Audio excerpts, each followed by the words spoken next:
There it was, my dream car, a 1978 Porsche 911. Or, more accurately, what was left of a 1978 Porsche 911. It sat under a decade's worth of dust, rust clinging to its body like a bad tan. The seats looked like they'd been chewed on by a family of raccoons. And the smell?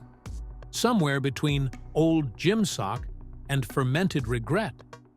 But to me, it was love at first sight, or maybe first sneeze. Why this car? It was my dad's favorite. He'd always talk about the 911 like it was the automotive equivalent of a rock star. Iconic, timeless, a little temperamental. So when I stumbled upon this poor, neglected beauty on an auction site, I knew I had to save it. Or maybe I just wanted to save myself from the regret of letting it go. The first step? Stripping it down to bare metal. Sounds easy, right?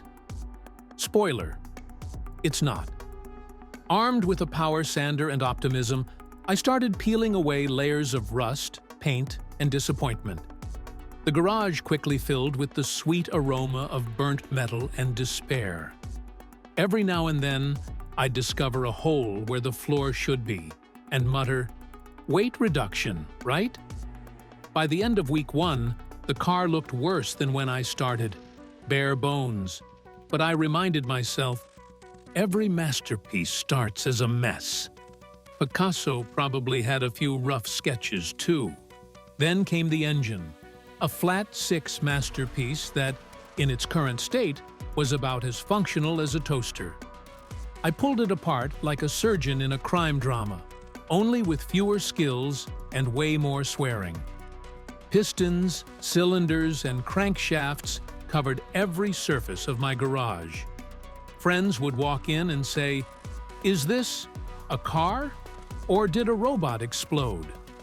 Reassembling it was like doing a 1,000-piece puzzle, where half the pieces are greasy and the other half are missing.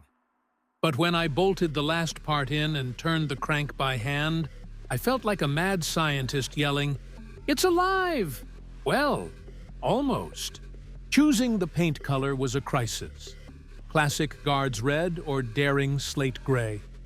After an Instagram poll and several sleepless nights, I settled on Slate Gray.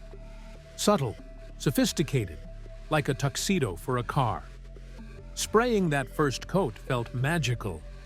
Watching the dull, primer-covered body transform into a sleek, shimmering masterpiece was like giving the car its soul back.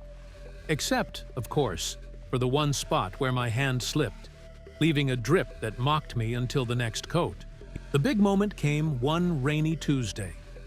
I had reassembled everything: engine, interior, the works.